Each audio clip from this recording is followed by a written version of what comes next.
बादशाह का गधा। जब अकबर ने बीरबल को गधा बनाने की कोशिश की, आगरा की चिलचिलाती गर्मी ने सबको बेहाल कर रखा था। दोपहर का समय था और बादशाह अकबर अपने खास नौरत्नों के साथ यमुना नदी के किनारे शाही बाग में टहल रहे थे। गर्मी के कारण बादशाह का मन थोड़ा चिड़चिड़ा हो रहा था, लेकिन साथ ही उन्हें शरारत सूझ रही थी। उनके साथ बीरबल भी थे, जो हमेशा की तरह शांत और मुस्कुराते हुए चल रहे थे। अकबर जानते थे कि बीरबल को बातों में हराना नामुमकिन है, लेकिन फिर भी वे कभी कभी बीरबल की खिंचाई करने का कोई मौका नहीं छोड़ते थे। उस दिन अकबर के मन में एक विचार आया, क्यों न आज बीरबल को सबके सामने गधा साबित किया जाए।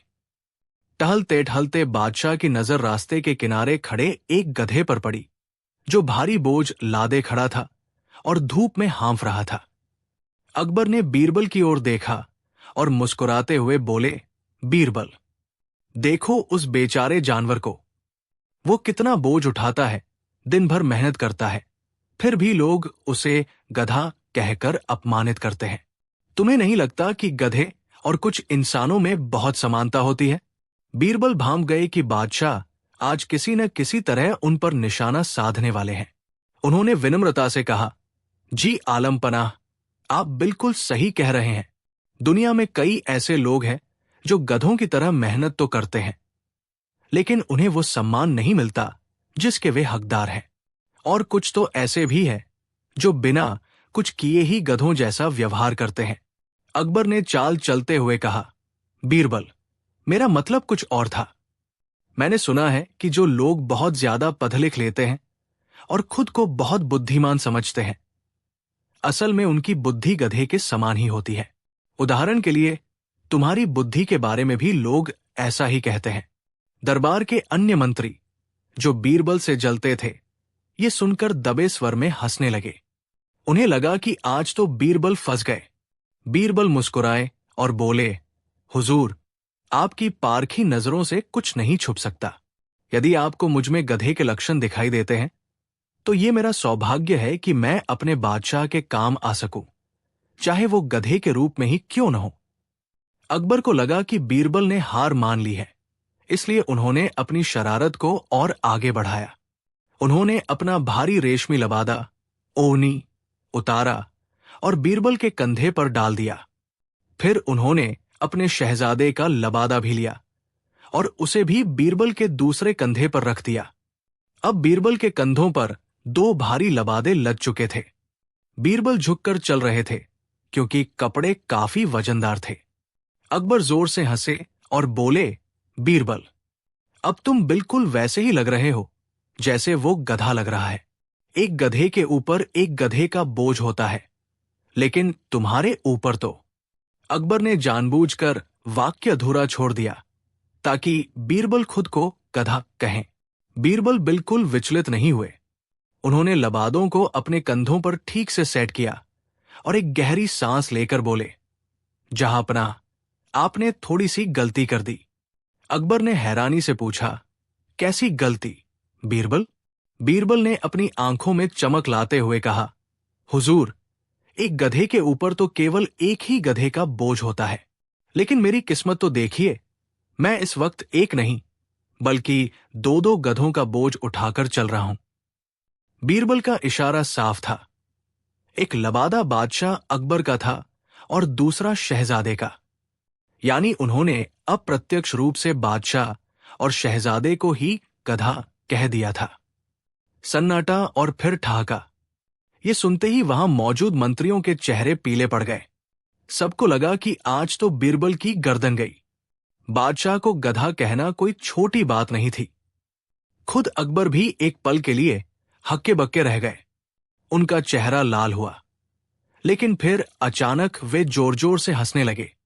अकबर बोले, लाजवाब बीरबल, लाजवाब। मैंने तुम्हें गधा कहना चाहा और तुमने बड़ी चतुराई से वो बोझ मुझ पर और मेरे बेटे पर ही डाल दिया। तुम्हारी बुद्धि का कोई सानी नहीं है। कहानी का दूसरा हिस्सा, गधे के सींग। अकबर अभी भी बीरबल की फिरकी लेना चाहते थे। उन्होंने सोचा कि चलो अब इसे किसी मुश्किल काम में फंसाते हैं।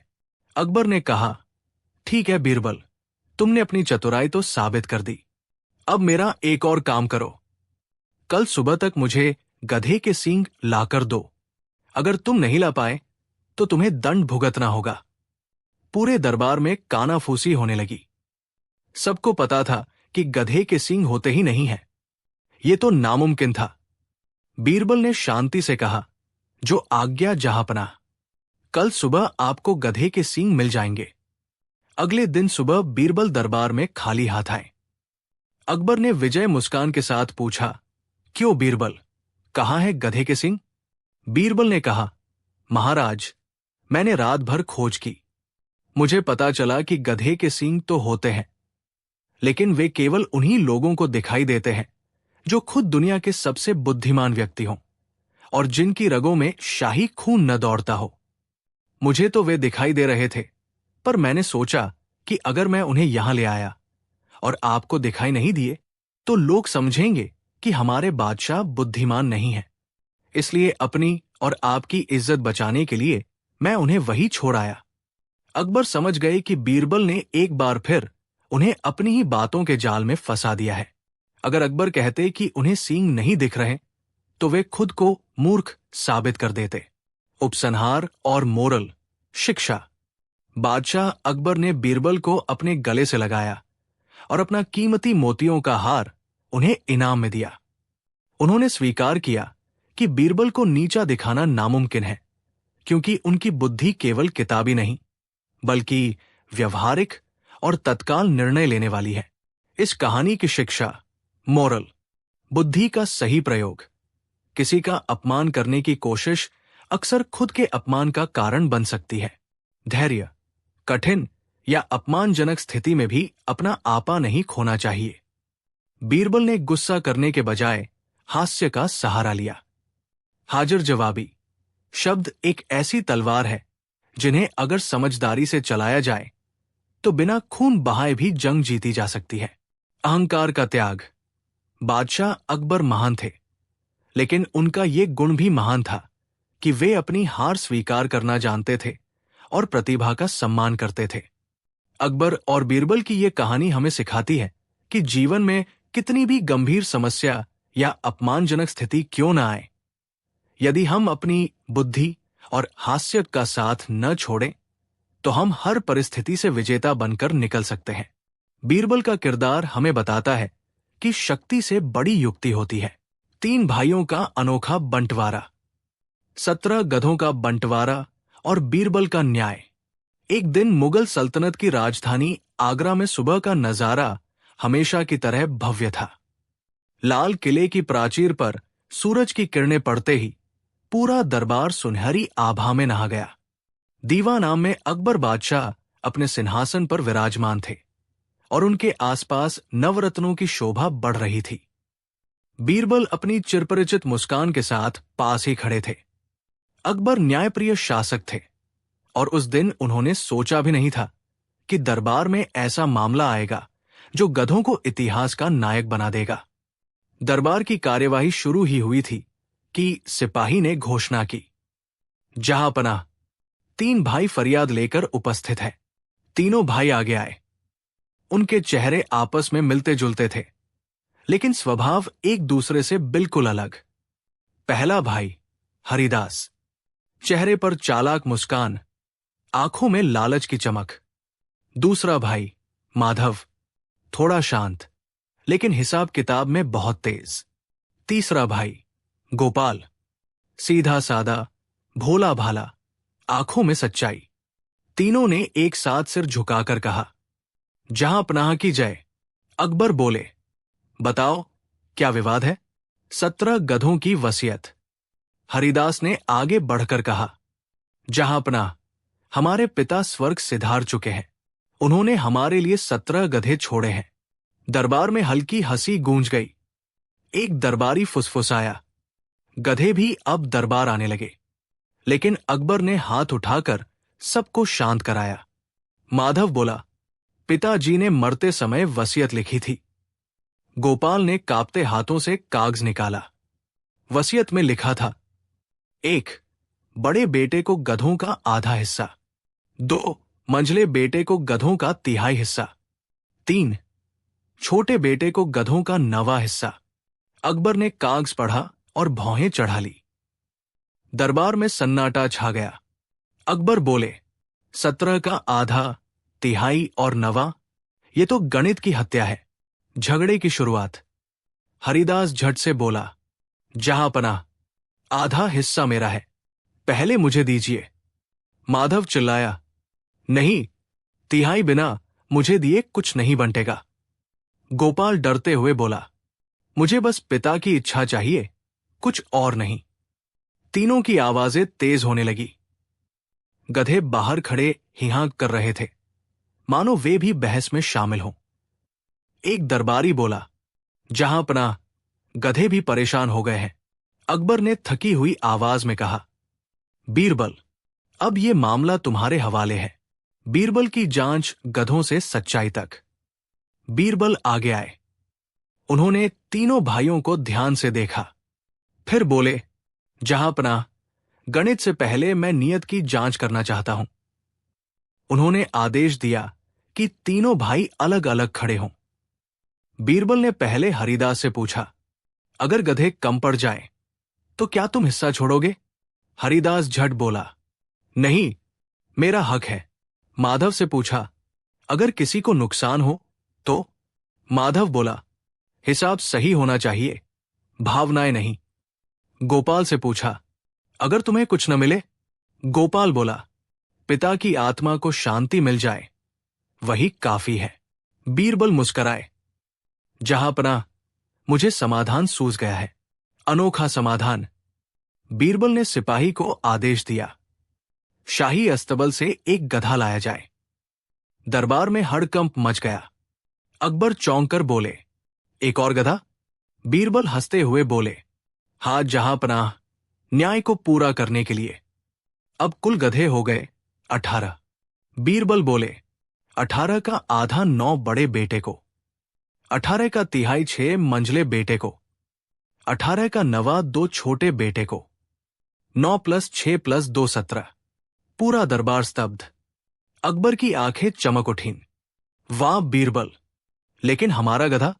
बीरबल मुस्कराए, जहांपनाह, वो गधा वापस शाही अस्तबल चला जाएगा। न्याय के साथ सबक। अकबर ने तीनों भाइयों की ओर देखा। हरिदास और माधव शर्म से झुक गए। गोपाल की आंखों में आंसू थे। अकबर बोले, ये फैसला केवल बंटवारे का नहीं, नियत और इंसाफ का है। उन्होंने आदेश दिया। हरिदास और माधव को चेतावनी, गोपाल को अतिरिक्त सहायता, और गांव में ये घोषणा की लालच अंततः शर्म ही देता है। हास्य का तड़का।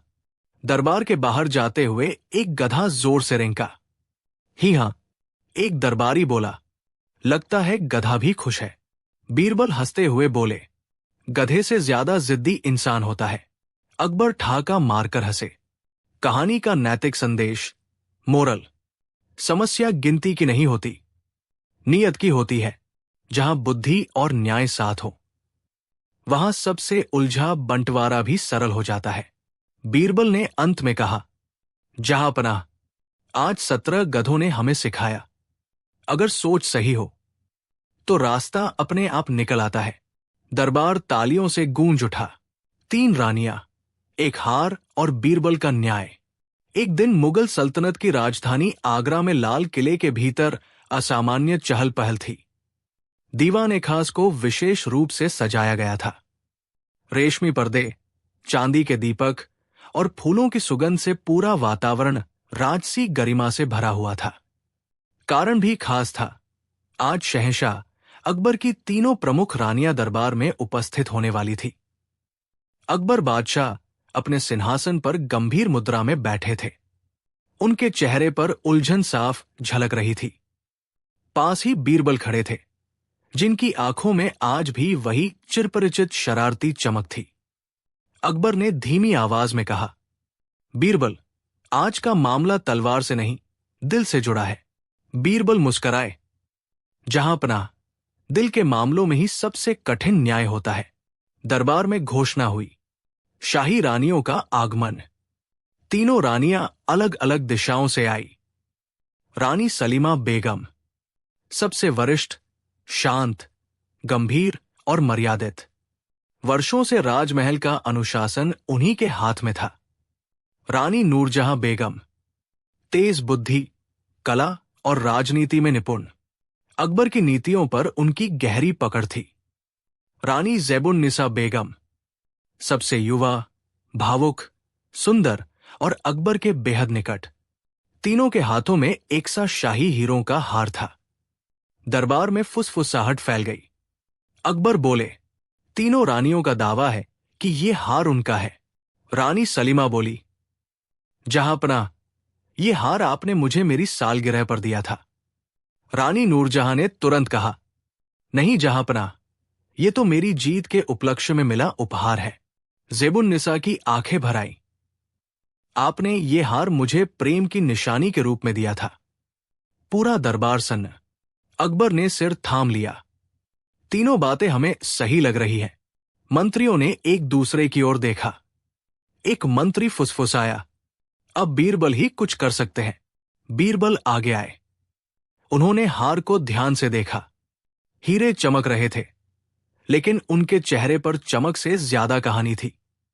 बीरबल बोले, जहांपनाह, ये हार की नहीं, भावनाओं की लड़ाई है।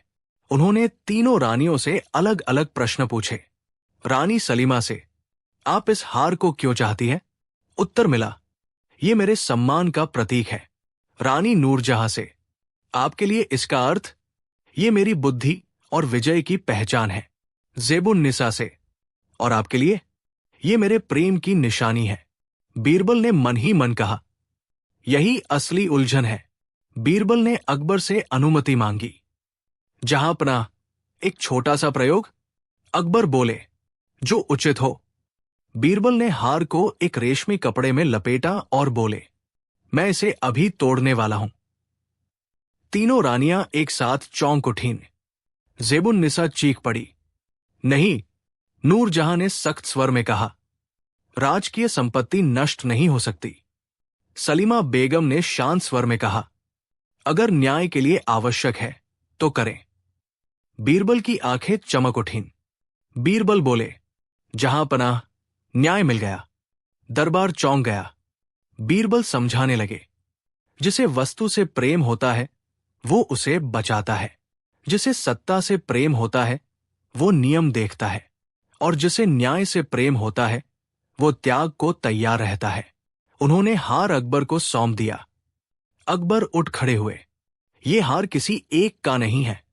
तीनों रानियां हैरान। ये हार शाही खजाने में रहेगा। लेकिन अकबर ने आगे कहा, रानी सलीमा को राजमहल की सर्वोच्च व्यवस्था, रानी नूरजहां को राजनीतिक निर्णयों में अग्र भूमिका, और ज़ैबुन्निसा को हमारा व्यक्तिगत सम्मान और स्नेह। तीनों रानियां शांत हो गई। एक दरबारी फुसफुसाया, हार गया, लेकिन झगड़ा जीत लिया। बीरबल हंसते हुए बोले, जहां बुद्धि होती है वहां गहने भी हल्के हो जाते हैं। अकबर मुस्कराए। अंतिम मोरल, सच्चा न्याय वस्तुओं को नहीं, भावनाओं को तौलता है। जहां त्याग समझा जाए वहीं स्थायी शांति मिलती है। बीरबल ने अंत में कहा, जहांपनाह, आज ये सिद्ध हुआ, न्याय का असली गहना सोना या हीरा नहीं, बल्कि समझदारी होती है। दरबार तालियों से गूंज उठा। आधा इनाम, पूरी सजा, ढोंगी बाबा और बीरबल का न्याय। मुगल सल्तनत की राजधानी आगरा में इन दिनों एक अजीब सा शोर था। चर्चा थी कि हिमालय की कंदराओं से एक महान संत स्वामी अद्वैतानंद पधारे हैं। कहा जा रहा था कि स्वामी जी के पास ऐसी दिव्य दृष्टि है कि वे इंसान का चेहरा देखकर उसका भूत, भविष्य और वर्तमान बता सकते हैं। इतना ही नहीं, अफवाह तो ये भी थी कि वे स्वर्ग में बैठे पूर्वजों से बात भी कर सकते हैं। जब ये बात शहंशाह अकबर के कानों तक पहुंची तो वे उत्सुक हो उठे।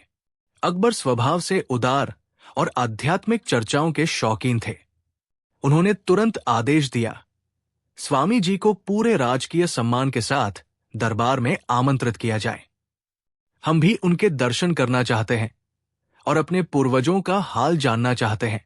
अगले दिन स्वामी अद्वैतानंद, जो वास्तव में भक्तू नाम का एक शातिर ठग था, रेशमी भगवा वस्त्र पहनकर महल पहुंचा। उसकी लंबी दाढ़ी, माथे पर बड़ा सा तिलक और हाथ में रुद्राक्ष की माला देखकर कोई भी धोखा खा सकता था। लेकिन महल के मुख्य द्वार पर एक बाधा थी।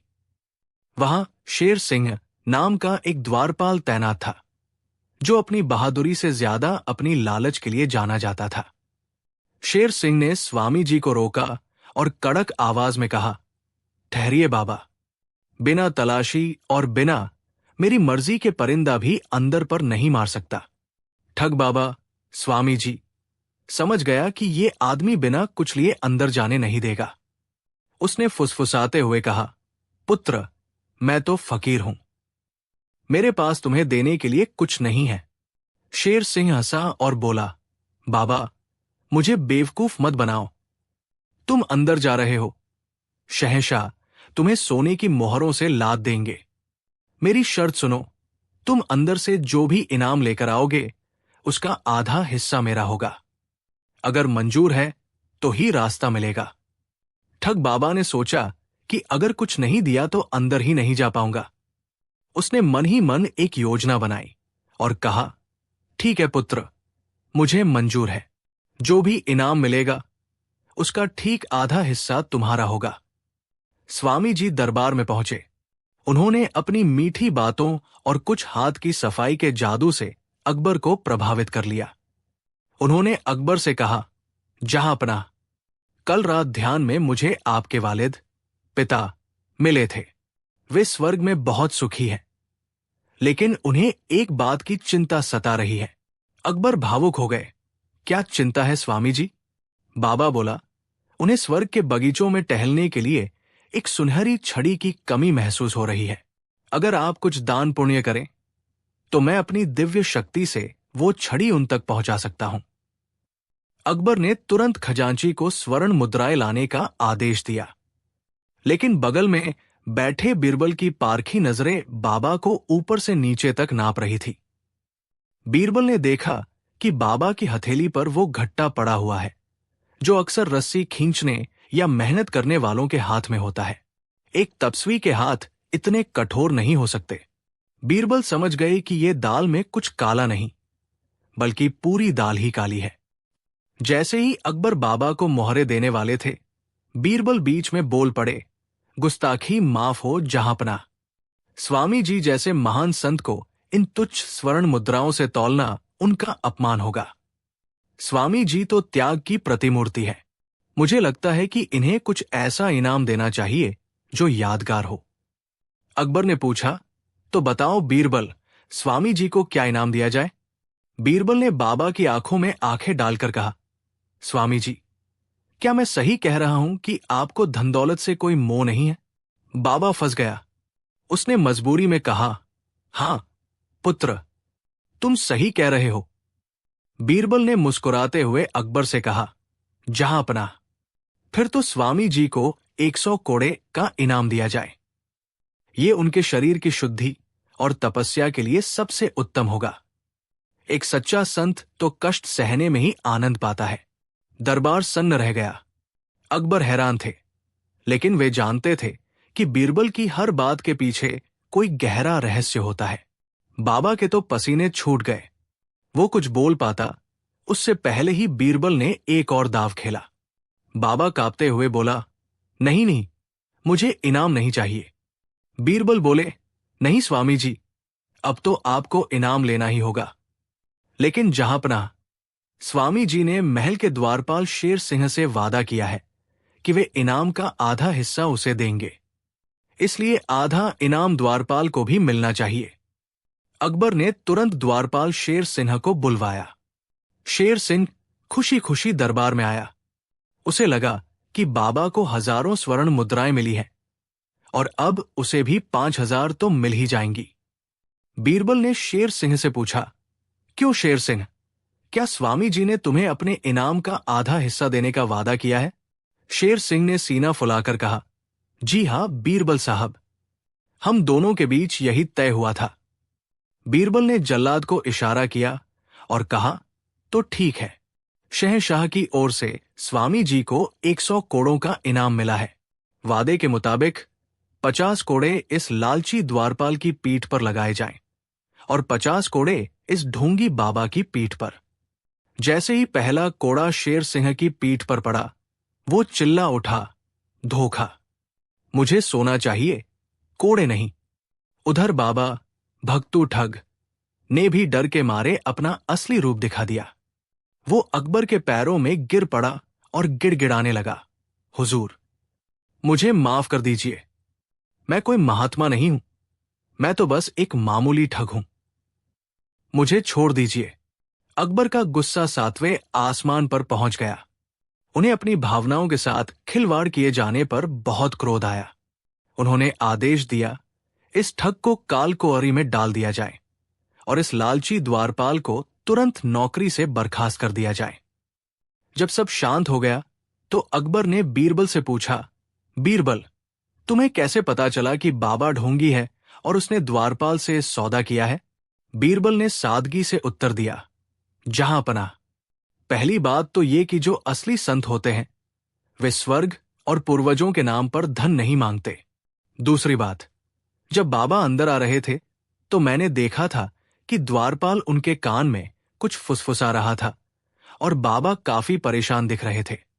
महल के नियमों के अनुसार द्वारपाल अक्सर आने जाने वालों से हिस्सा मांगते हैं।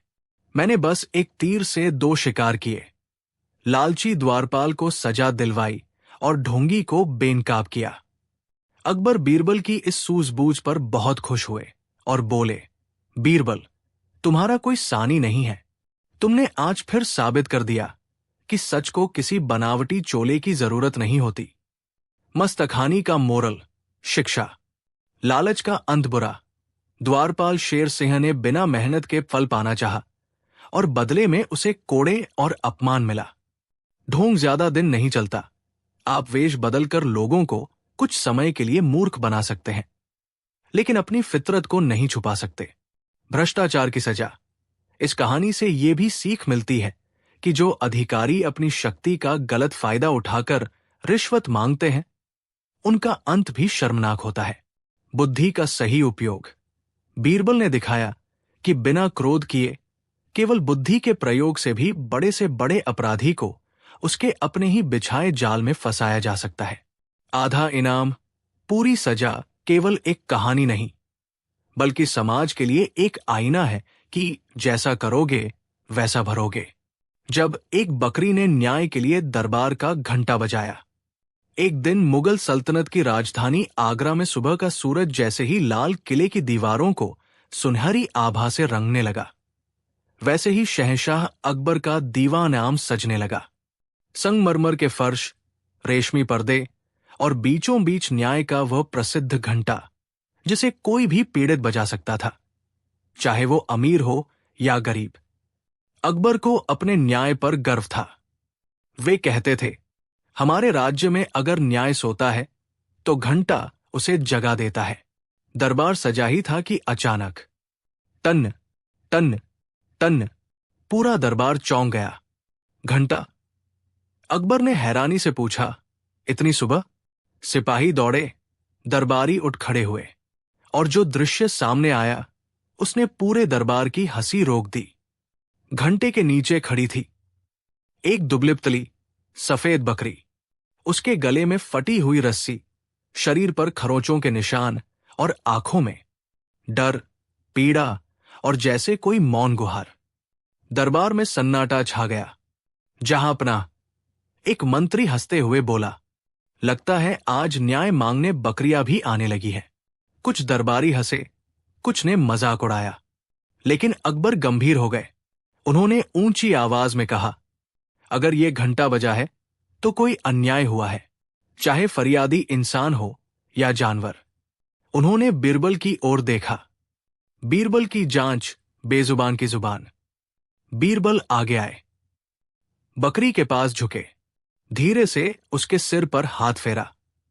बकरी ने में नहीं की, बस उसकी आंखों से आंसू टपक पड़े। बीरबल ने मन ही मन कहा, सच बोलने के लिए शब्द नहीं, सच्चाई चाहिए। उन्होंने सिपाहियों को आदेश दिया, इस बकरी को पानी और चारा दिया जाए।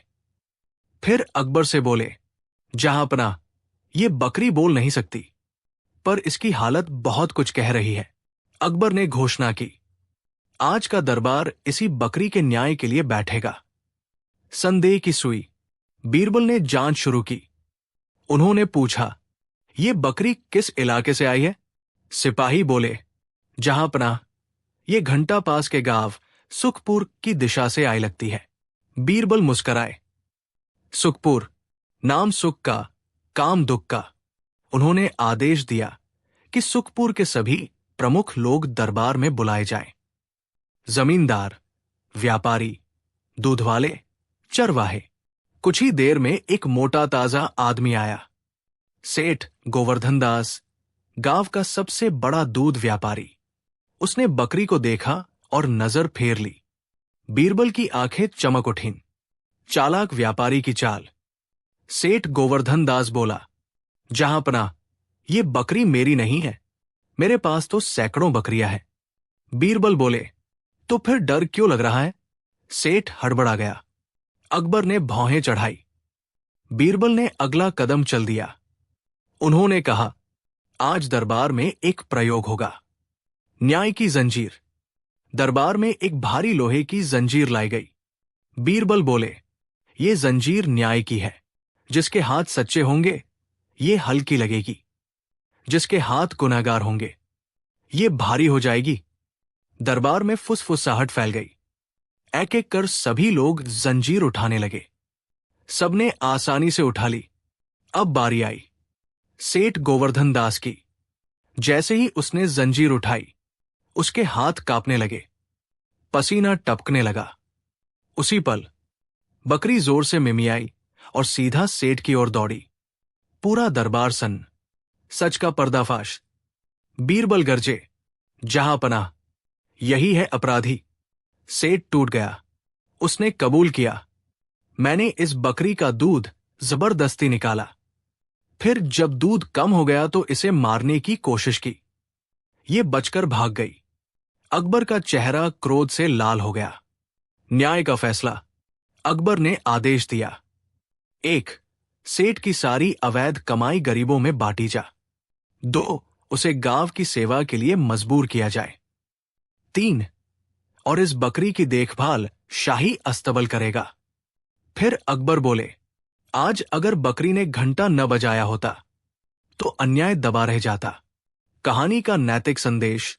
मोरल, न्याय बोलने वालों का मोहताज नहीं होता। अगर व्यवस्था सच्ची हो तो बेजुबान भी इंसाफ पा सकता है। बीरबल ने मुस्कराकर कहा, जहांपनाह, आज इस बकरी ने हमें सिखाया, न्याय की आवाज कभी कमजोर नहीं होती। कमजोर होते हैं उसे सुनने वाले कान। दरबार तालियों से गूंज उठा और वो बकरी शांत आंखों से अकबर और बीरबल को देखती रही, जैसे कह रही हो, आज इंसाफ जिंदा है। राजधानी आगरा में सम्राट अकबर का शासन अपनी पूरी भव्यता पर था। एक दिन जब दोपहर की धूप महल के संगमरमर के फर्श पर खेल रही थी, सम्राट अकबर अपने नवरत्नों के साथ दरबार में बैठे थे।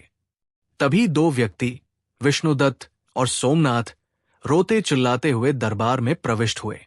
दोनों पुराने मित्र थे, लेकिन आज उनकी आंखों में एक दूसरे के प्रति शत्रुता और क्रोध साफ झलक रहा था। सम्राट अकबर ने उन्हें शांत होने का संकेत दिया और पूछा, तुम दोनों इस तरह क्यों झगड़ रहे हो? क्या समस्या है? विष्णुदत्त ने आगे बढ़कर कहा, जहांपनाह, मैं न्याय की भीख मांगने आया हूं। 2 वर्ष पूर्व जब मैं तीर्थ यात्रा पर जा रहा था, मैंने अपनी जीवन भर की जमा पूंजी 5000 स्वर्ण मुद्राएं एक मटके में भरकर इस सोमनाथ के पास अमानत के तौर पर रखी थी।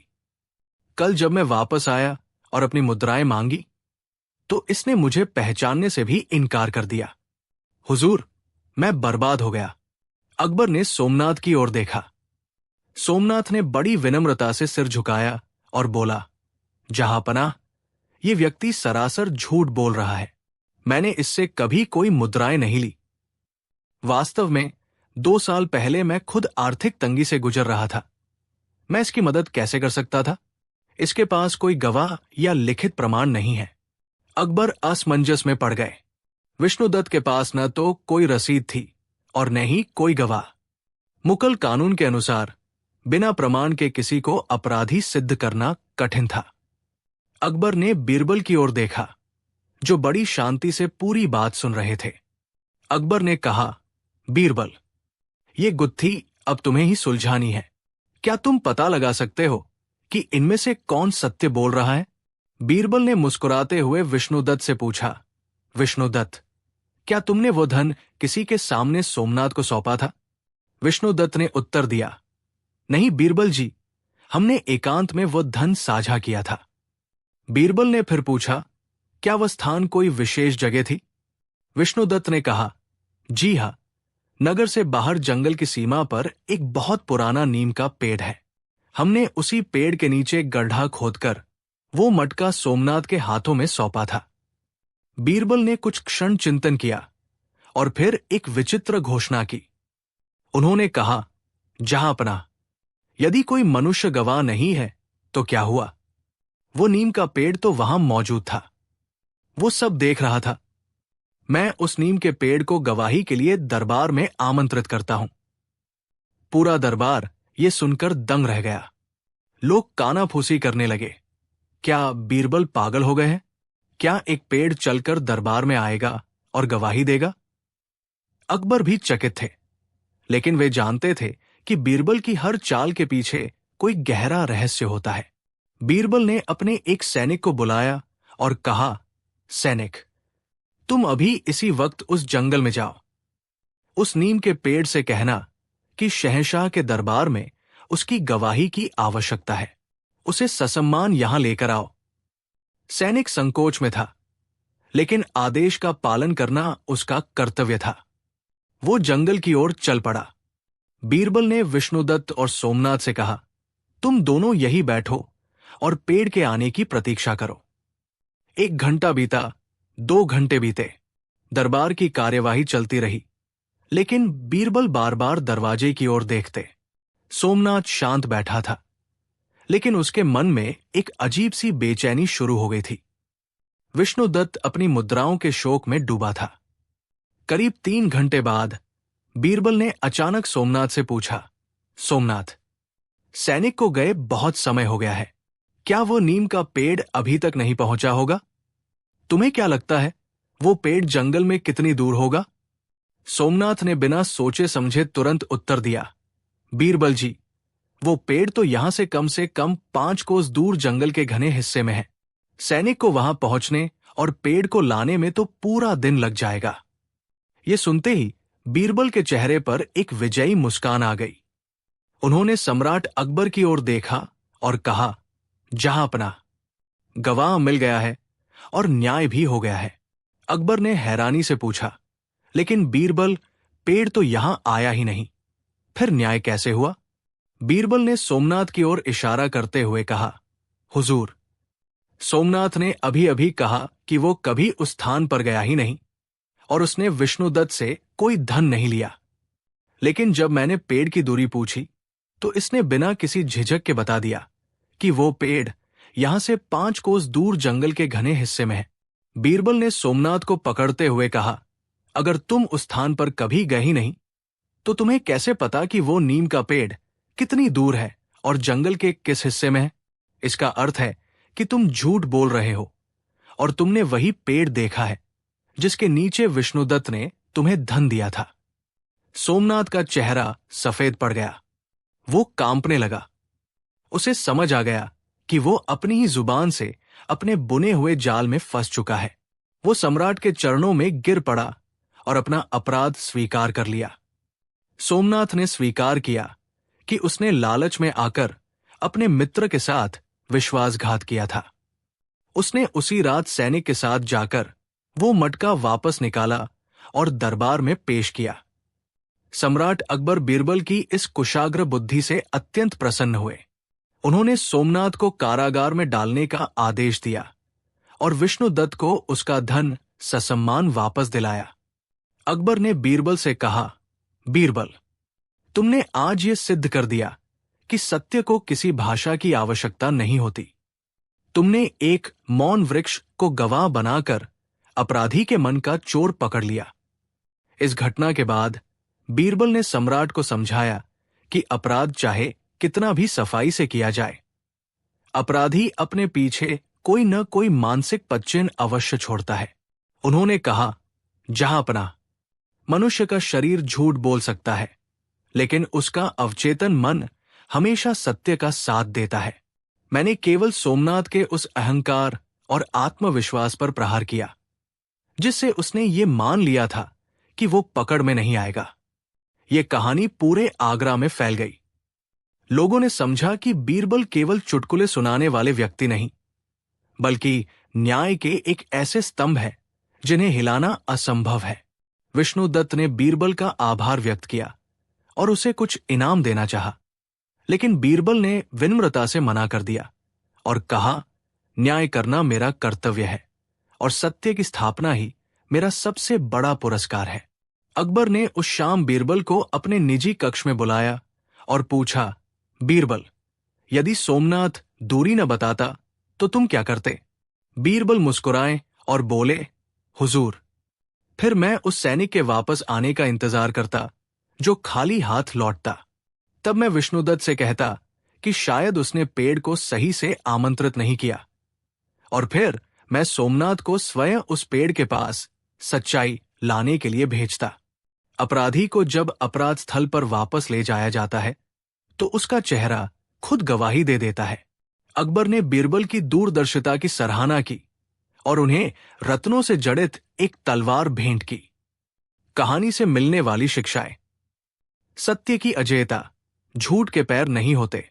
वो कुछ समय तक चल सकता है, लेकिन खड़ा नहीं रह सकता। बुद्धि का प्रयोग, बड़ी से बड़ी समस्या का समाधान बल से नहीं, बल्कि सही समय पर सही प्रश्न पूछने, तर्क से संभव है। अपराध बोध, अपराधी चाहे कितना भी शातिर क्यों न हो, उसका डर और उसकी हड़बड़ाहट उसे एक न एक दिन पकड़वा ही देती है। मित्रता और विश्वास, विश्वासघात करने वाले का अंत हमेशा बुरा होता है, जैसा कि सोमनाथ का हुआ। निष्कर्ष, अकबर और बीरबल की ये नई कहानी हमें ये सिखाती है कि न्याय केवल साक्ष्यों पर ही नहीं, बल्कि सत्य की गहरी समझ पर टिका होता है।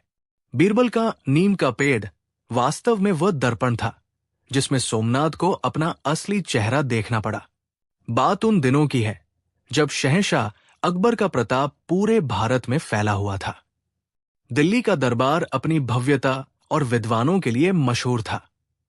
एक सुबह जब दरबार सजा हुआ था और दरबारी अपनी अपनी समस्याओं के साथ हाजिर थे, तभी एक बहुत ही विचित्र मामला सामने आया। नगर का सबसे धनी लेकिन सबसे कंजूस सेठ, जिसका नाम सेठ धनराज था, दरबार में रोता बिलखता हुआ आया। उसने अकबर के सामने झुककर कहा, जहांपनाह, दुहाई है, मेरे साथ बहुत बड़ा अन्याय हुआ है। मेरी जीवन भर की कमाई चोरी हो गई है, लेकिन समस्या यह है कि चोर कोई इंसान नहीं, बल्कि एक सपना है। यह सुनते ही पूरे दरबार में सन्नाटा छा गया। अकबर ने हैरानी से पूछा, सेठ जी, आप क्या कह रहे हैं? सपना चोरी कैसे कर सकता है? क्या आपका मानसिक संतुलन ठीक है? सेठ धनराज ने हाथ जोड़कर कहा, हुजूर, कल रात मैंने एक सपना देखा। सपने में मेरा पड़ोसी, जो एक गरीब लकड़हारा है जिसका नाम माधव है, मेरे घर में घुसा। उसने मेरी तिजोरी से 10,000 सोने की मोहरें चुराई और भाग गया। तब से मैं बहुत परेशान हूं। मुझे पूरा यकीन है कि उसने असलियत में भी ऐसा ही कुछ करने की योजना बनाई होगी, या फिर उस सपने का मतलब है कि अब माधव मुझे वे मोहरें देगा। अकबर अपनी हंसी नहीं रोक पाए। उन्होंने कहा, सेठ, सपना केवल मन का वहम होता है, इसके आधार पर किसी को सजा नहीं दी जा सकती। लेकिन सेठ धनराज अपनी जिद पर अड़ा था। उसने तर्क दिया, जहांपनाह, आप तो जानते हैं कि मेरे सपने हमेशा सच होते हैं। अगर सपने में उसने धन लिया है तो कानूनन वो धन अब उसका हो गया और मेरा नुकसान हो गया। मुझे इंसाफ चाहिए। अकबर ने मनोरंजन के लिए और मामले की गहराई जानने के लिए बीरबल की ओर देखा। बीरबल मुस्कुरा रहे थे। अकबर ने कहा, बीरबल, क्या तुम इस सपनों के चोर को पकड़ सकते हो और सेठ को उसका धन वापस दिला सकते हो? बीरबल ने आगे बढ़कर कहा, हुजूर, मामला बहुत गंभीर है। अगर सपने सच होते हैं तो सेठ जी का दावा भी सच हो सकता है। मुझे 2 दिन का समय दीजिए, मैं दूध का दूध और पानी का पानी कर दूंगा। बीरबल ने तुरंत सैनिक भेजकर लकड़हारे माधव को दरबार में बुलवाया। माधव बेचारा गरीब और सीधा साधा इंसान था। वो डर के मारे कांपने लगा। उसने कहा, हुजूर, मैंने कभी सेठ जी के घर की तरफ आंख उठाकर भी नहीं देखा। चोरी तो बहुत दूर की बात है। बीरबल ने माधव को दिलासा दिया और उसे एक विशेष निर्देश देकर घर भेज दिया। अगले दिन बीरबल ने दरबार के बीचों बीच एक बहुत बड़ा आईना, शीशा, रखवाया।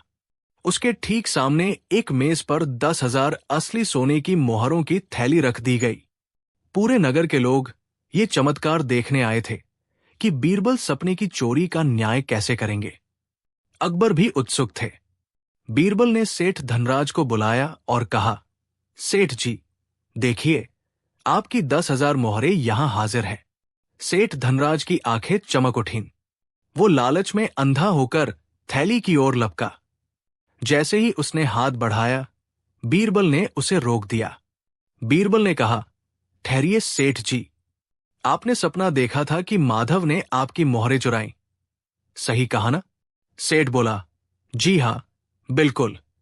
बीरबल ने आईने की ओर इशारा करते हुए कहा, चूंकि चोरी सपनों की दुनिया में हुई थी, जो कि परछाई की तरह है, इसलिए आपको आपका धन भी परछाई के रूप में ही मिलेगा। इस आईने में जो मोहरों की परछाई दिख रही है, वही आपका असली धन है। आप आईने के अंदर हाथ डालिए और अपनी मोहरें ले लीजिए। असली मोहरें तो राज्य के खजाने की हैं, लेकिन आईने वाली मोहरें आपकी हैं। पूरी सभा ठहाकों से गूंज उठी। सेठ धनराज भौंचक्का रह गया। वो समझ गया कि बीरबल ने उसकी मूर्खता और लालच का पर्दाफाश कर दिया है। वो आईने के अंदर से परछाई कैसे निकाल सकता था? अकबर जोर जोर से हंसने लगे और बोले, वाह बीरबल, जैसा सपना वैसा ही धन, जैसा अपराध वैसा ही न्याय। सेठ धनराज ने शर्मिंदा होकर अकबर और माधव से माफी मांगी। उसने स्वीकार किया कि वह केवल माधव को नीचा दिखाने और उससे धन वसूलने के लिए ये झूठा नाटक कर रहा था। बीरबल यही नहीं रुके। उन्होंने सेठ से कहा, सेठ जी, न्याय अभी पूरा नहीं हुआ है। आपने एक बेगुनाह माधव पर आरोप लगाकर उसका मानसिक उत्पीड़न किया और दरबार का कीमती समय बर्बाद किया। इसके लिए आपको हर्जाने के तौर पर 500 मोहरें असली वाली माधव को देनी होंगी। अकबर ने इस फैसले का स्वागत किया। सेठ को न चाहते हुए भी अपनी जेब से असली मोहरें देनी पड़ी। माधव की गरीबी दूर हो गई और सेठ को जीवन भर की सीख मिल गई।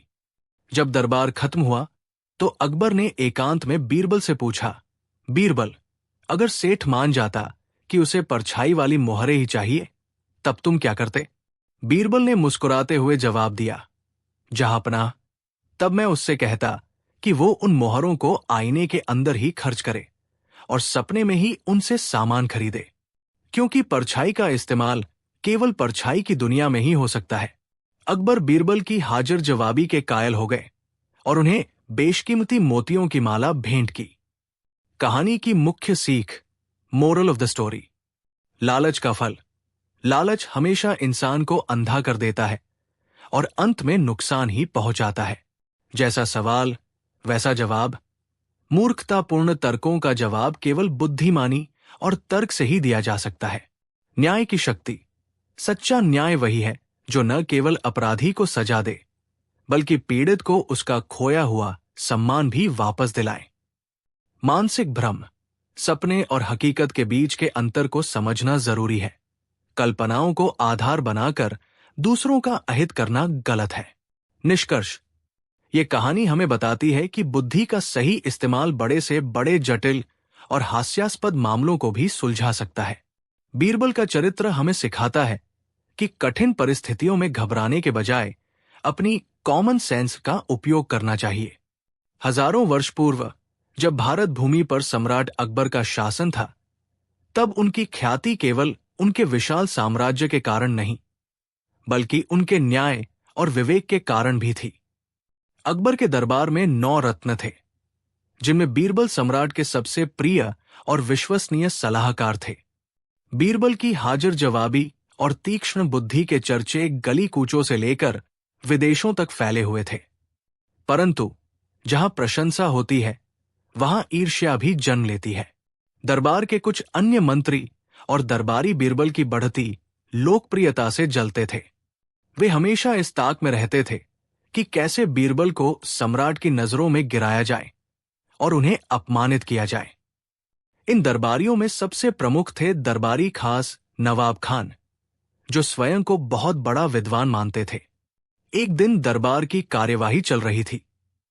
नवाब खान ने अवसर पाकर सम्राट अकबर से कहा, जहांपना, बीरबल निसंदेह चतुर है, लेकिन उनकी बुद्धिमत्ता केवल व्यावहारिक बातों तक सीमित है। मेरा मानना है कि वे गूढ़ और आध्यात्मिक प्रश्नों के उत्तर नहीं दे सकते। यदि वे वास्तव में इतने बुद्धिमान हैं, तो उन्हें मेरी 3 कठिन पहेलियों का उत्तर देना चाहिए। अकबर को चुनौतियों में बहुत आनंद आता था। उन्होंने बीरबल की ओर देखा और मुस्कुराते हुए अनुमति दे दी। नवाब खान ने गर्व से खड़े होकर 3 शर्तें रखी। आकाश में कुल कितने तारे हैं? धरती का केंद्र बिंदु कहाँ है? पूरी दुनिया में सबसे अधिक बुद्धिमान कौन है? नवाब खान ने सोचा कि इन प्रश्नों का कोई सटीक उत्तर नहीं हो सकता, इसलिए बीरबल निश्चित रूप से हार मान लेंगे। बीरबल शांत खड़े रहे। उनके चेहरे पर एक मंद मुस्कान थी। उन्होंने सम्राट से अनुमति ली और अगले ही क्षण एक विशाल भेड़ को दरबार के बीचों बीच बुलवाया।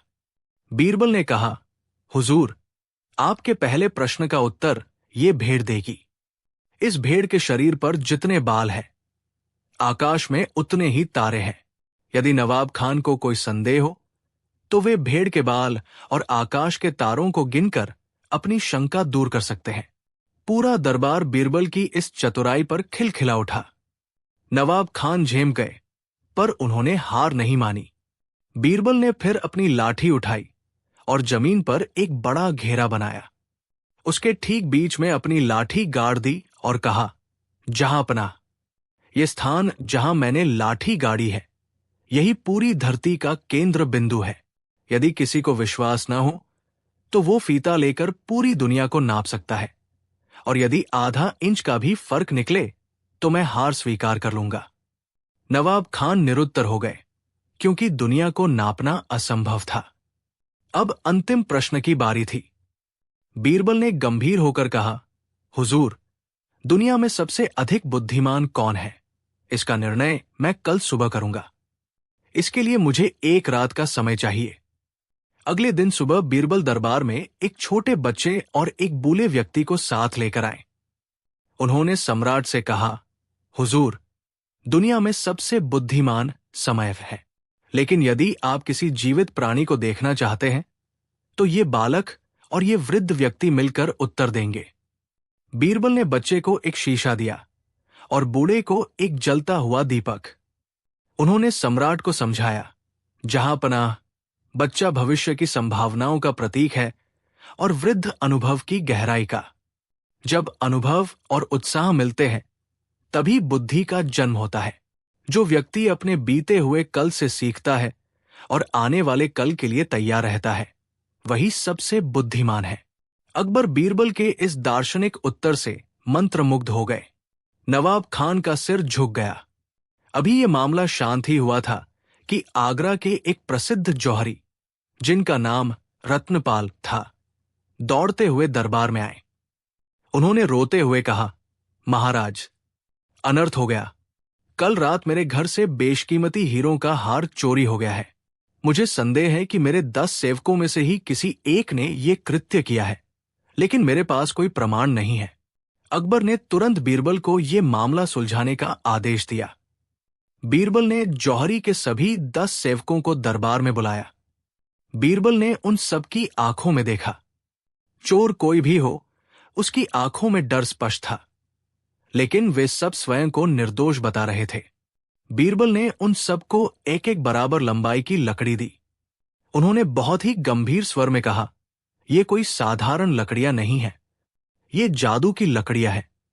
तुम सब इन्हें अपने घर ले जाओ और कल सुबह वापस लाना। जो कोई भी चोर होगा, उसकी लकड़ी आज रात ठीक 1 अंगुल बढ़ जाएगी। सेवकों में खलबली मच गई। वे सब लकड़ियां लेकर अपने घर चले गए। उन 10 सेवकों में एक व्यक्ति, जिसका नाम भोलू था, वास्तव में चोर था। वो बहुत डर गया। उसने सोचा, बीरबल की जादुई शक्ति के बारे में सब जानते हैं। अगर मेरी लकड़ी रात में बढ़ गई तो मैं पकड़ा जाऊंगा। क्यों न मैं इसे अभी 1 अंगुल काट दूं? जब ये बढ़ेगी तो वापस पुरानी लंबाई पर आ जाएगी और किसी को पता नहीं चलेगा। भोलू ने तुरंत अपनी लकड़ी को 1 अंगुल काट दिया और चैन से सो गया। अगली सुबह 10 सेवक अपनी अपनी लकड़ियां लेकर दरबार में उपस्थित हुए। बीरबल ने एक एक करके सबकी लकड़ियां नापी। 9 सेवकों की लकड़ियां बिल्कुल बराबर थी, लेकिन भोलू की लकड़ी 1 अंगुल छोटी थी। बीरबल ने तुरंत भोलू की गर्दन पकड़ी और कहा, जहांपना, यही चोर है। अकबर चकित रह गए। उन्होंने पूछा, बीरबल, तुमने तो कहा था कि लकड़ी बढ़ जाएगी, पर इसकी तो छोटी है। बीरबल ने हंसते हुए उत्तर दिया, महाराज, लकड़ी कभी बढ़ती नहीं है। ये तो एक मनोवैज्ञानिक चाल थी। निर्दोष व्यक्ति निश्चिंत होकर सोए, लेकिन चोर के मन में भय था। उसने पकड़े जाने के डर से अपनी लकड़ी पहले ही काट दी। यही उसका अपराध सिद्ध करने के लिए पर्याप्त है। भोलू सम्राट के चरणों में गिर पड़ा और उसने चोरी का हार वापस करने का वचन दिया। अकबर ने बीरबल की पीठ थपथपाई और उन्हें पुरस्कार स्वरूप स्वर्ण मुद्राओं की थैली भेंट की। कुछ दिनों बाद अकबर और बीरबल महल के बगीचे में टहल रहे थे। अकबर के मन में एक जिज्ञासा जागी। उन्होंने पूछा, बीरबल, क्या तुम बता सकते हो कि इस दुनिया में सबसे बड़ा बलवान कौन है? तलवार, धन या बुद्धि? बीरबल ने कहा, महाराज, ये तीनों ही महत्वपूर्ण हैं, परंतु समय और परिस्थिति के अनुसार आत्मविश्वास सबसे बड़ा बल है। अकबर ने इसे परखने का निश्चय किया। उन्होंने बीरबल को बिना किसी अस्त्र और धन के एक अंधेरी कोठरी में बंद करवा दिया, जहां एक भूखा शेर पहले से मौजूद था। दरबारी खुश थे कि आज बीरबल का अंत निश्चित है। बीरबल कोठरी में गए। शेर उन पर झपटने ही वाला था कि बीरबल ने अपनी चादर उतारकर हवा में जोर जोर से लहराना शुरू कर दिया और अपनी पूरी शक्ति से दहाड़ने लगे। शेर, जो केवल इंसानों के डर से परिचित था, एक मनुष्य को इस तरह निडर और हिंसक व्यवहार करते देख डर गया। उसे लगा कि ये कोई अद्भुत और शक्तिशाली जीव है। शेर एक कोने में दुबक कर बैठ गया। जब सुबह कोठरी खोली गई तो बीरबल सुरक्षित बाहर आए। अकबर ने हैरानी से पूछा, बीरबल, तुमने एक भूखे शेर को कैसे वश में किया? बीरबल ने उत्तर दिया, हुजूर, जब मौत सामने खड़ी हो तो केवल बुद्धि और आत्मविश्वास ही काम आते हैं। मैंने शेर को डरा दिया क्योंकि वह मुझसे डर की अपेक्षा कर रहा था, साहस की नहीं। बीरबल की कहानियां हमें सिखाती हैं कि जीवन में आने वाली कोई भी समस्या इतनी बड़ी नहीं होती जिसे शांत मन और बुद्धि से हल न किया जा सके। शक्ति केवल भुजाओं में नहीं, बल्कि विचारों में होती है। अकबर को बीरबल के रूप में न केवल एक मंत्री, बल्कि एक सच्चा मित्र और मार्गदर्शक मिला था। अकबर ने उस दिन ये घोषणा की कि बीरबल की चतुराई और न्याय के किस्से युगों युगों तक लोगों को प्रेरणा देते रहेंगे। आज भी जब कभी बुद्धिमानी की बात आती है तो अकबर बीरबल का नाम सबसे पहले लिया जाता है। मुगल सल्तनत के वैभव का कोई सानी नहीं था। सम्राट अकबर के खजाने में दुनिया भर की नायाब चीजें मौजूद थी। एक बार फारस के शाह ने अकबर को एक अत्यंत दुर्लभ और अलौकिक नीलमणि भेंट में भेजी। इस मणि की विशेषता यह थी कि यह दिन में सूरज की रोशनी में नीली और रात में दीपक की लौ में सुर्ख लाल दिखाई देती थी। अकबर ने इस मणि को अपने शयन कक्ष के बगल वाले एक विशेष सुरक्षा कक्ष में रखा था, जहां परिंदा भी पर नहीं मार सकता था। लेकिन एक सुबह जब अकबर मणि देखने पहुंचे तो उनके पैरों तले जमीन खिसक गई। वो नायाब मणि गायब थी। पहरा देने वाले सैनिक वहीं तैनात थे। ताला सही सलामत था, खिड़कियां बंद थी, फिर भी मणि चोरी हो गई थी। अकबर अत्यंत क्रोधित हुए। उन्होंने तुरंत बीरबल को बुलाया और कहा, बीरबल, ये हमारे सम्मान की बात है। यदि ये मणि नहीं मिली तो पूरे मुगल साम्राज्य की सुरक्षा व्यवस्था पर प्रश्न चिन्ह लग जाएगा। तुम्हें 3 दिन के भीतर चोर को पकड़ना होगा। बीरबल ने घटना स्थल का मुआयना किया। उन्होंने देखा कि वहां कोई जबरदस्ती घुसने के निशान नहीं थे। इसका अर्थ स्पष्ट था, चोरी किसी बाहरी व्यक्ति ने नहीं, बल्कि महल के ही किसी विश्वसनीय सेवक ने की थी। चोरी के समय महल में कुल 8 सेवक तैनात थे, जो सम्राट की निजी सेवा में रहते थे। बीरबल ने उन 8 को दरबार में हाजिर होने का आदेश दिया। वे 8 सेवक बहुत पुराने और वफादार माने जाते थे। सबने हाथ जोड़कर अपनी बेगुनाही की कस्में खाई। बीरबल समझ गए कि साधारण पूछताछ से काम नहीं चलेगा। चोर बहुत शातिर है और उसने अपनी भावनाओं पर पूरा नियंत्रण कर रखा है। उसे पकड़ने के लिए किसी मनोवैज्ञानिक चाल की आवश्यकता थी। अगले दिन बीरबल दरबार में एक काला गधा लेकर पहुंचे। दरबार के सभी लोग और स्वयं अकबर भी इस दृश्य को देखकर दंग रह गए। अकबर ने पूछा, बीरबल, हम यहां चोर की तलाश कर रहे हैं और तुम दरबार में ये गधा क्यों लाए हो? बीरबल ने बहुत ही गंभीर मुख मुद्रा बनाकर उत्तर दिया, जहांपना, ये कोई साधारण गधा नहीं है। ये मेरे मित्र एक हिमालय ऋषि का जादुई गधा है। ये पशुओं की गुप्त भाषा जानता है और इंसानों के मन की बात पच सकता है। ये चोर को देखते ही पहचान लेता है। पूरे दरबार में कानाफूसी होने लगी। सेवक भी ये सुनकर डर गए। बीरबल ने अपनी बात जारी रखते हुए कहा, मैंने इस गधे से बात की है। ये गधा सच बोलता है, लेकिन ये अपनी बात केवल मुझे ही बताता है। आज हम इसी के माध्यम से चोर की पहचान करेंगे। बीरबल ने आदेश दिया कि गधे को दरबार के पीछे वाली एक अंधेरी कोठरी में बांध दिया जाए। उन्होंने 8 संदिग्ध सेवकों को एक एक करके उस कोठरी में जाने के लिए कहा। बीरबल ने निर्देश दिया, तुम सबको एक एक करके कोठरी के भीतर जाना है और अंधेरे में इस जादुई गधे की पूंछ को पकड़कर कहना है, मैंने चोरी नहीं की है। यदि तुम निर्दोष हो तो गधा शांत रहेगा, लेकिन यदि चोर ने उसकी पूंछ छुई तो वो गधा जोर से चिल्लाएगा और अपनी भाषा में मुझे चोर का नाम बता देगा। चोर ये सुनकर बुरी तरह घबरा गया। उसने सोचा, अगर मैंने पूंछ छुई और गधा चिल्ला पड़ा तो मेरी गर्दन कल ही कलम हो जाएगी। असल में बीरबल ने उस गधे की पूंछ पर एक बहुत ही तीव्र और विशेष सुगंध वाला इत्र लगा दिया था। ये इत्र ऐसा था कि इसकी खुशबू 2 दिनों तक हाथों से नहीं जाती थी। कोठरी में एकदम अंधेरा था, इसलिए कोई देख नहीं सकता था कि पूंछ पर क्या लगा है। एक एक करके 7 सेवक कोठरी में गए और बाहर आ गए। गधा एक बार भी नहीं चिल्लाया। जब अंतिम और 8वां सेवक अंदर गया, तब भी गधा शांत रहा। अकबर ने झुंझलाकर कहा, बीरबल, तुम्हारे गधे ने तो एक बार भी आवाज नहीं की। क्या तुम्हारा ये जादुई गधा भी चोर के डर से गूंगा हो गया है? बीरबल मुस्कुराए और बोले, नहीं जहांपनाह, न्याय हो चुका है। बस एक अंतिम औपचारिकता बाकी है। बीरबल ने उन 8 सेवकों को एक कतार में खड़ा किया और कहा, अब आप सब अपने अपने दोनों हाथ ऊपर उठाएं और हथेलियां मेरी ओर करें। 7 सेवकों के हाथों से वो विशेष सुगंध आ रही थी, लेकिन एक सेवक के हाथ बिल्कुल गंधहीन थे। बीरबल ने तुरंत उस सेवक का हाथ पकड़ा और चिल्लाकर कहा, जहांपनाह, यही है वो चोर। अकबर ने हैरानी से पूछा, पर तुमने ये कैसे जाना? गधा तो चिल्लाया ही नहीं था। बीरबल ने रहस्य खोलते हुए कहा, महाराज, गधा तो साधारण ही था। मैंने उसकी पूंछ पर एक खास इत्र लगाया था।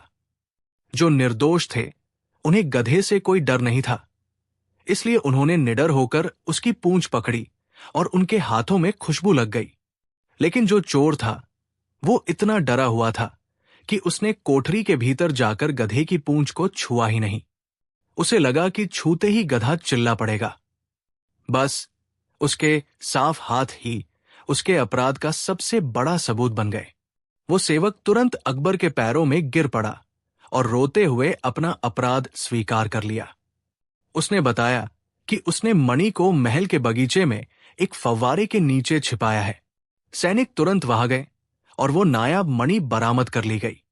अकबर बीरबल की इस कुशाग्र बुद्धि और मनोवैज्ञानिक सूझबूझ से अत्यंत प्रसन्न हुए। उन्होंने उस सेवक को कारागार में डाल दिया और बीरबल को उनके इस अनोखे न्याय के लिए भारी मात्रा में स्वर्ण मुद्राएं और रत्नों का हार भेंट किया। जब दरबार समाप्त हुआ तो अकबर ने एकांत में बीरबल से पूछा, बीरबल, क्या सच में तुम्हें पशुओं की भाषा समझ आती है? बीरबल ने हंसते हुए जवाब दिया, जहांपनाह, पशुओं की भाषा तो मैं नहीं जानता, लेकिन मैं चोरों की भाषा और उनके डर को बहुत अच्छी तरह समझता हूं। डर ही वो भाषा है जो अपराधी को खुद ब खुद पकड़वा देती है। अकबर बीरबल की हाजिर जवाबी सुनकर अपनी हंसी नहीं रोक पाए और बोले, बीरबल, तुम सच में हमारे दरबार के सबसे चमकते रत्न हो।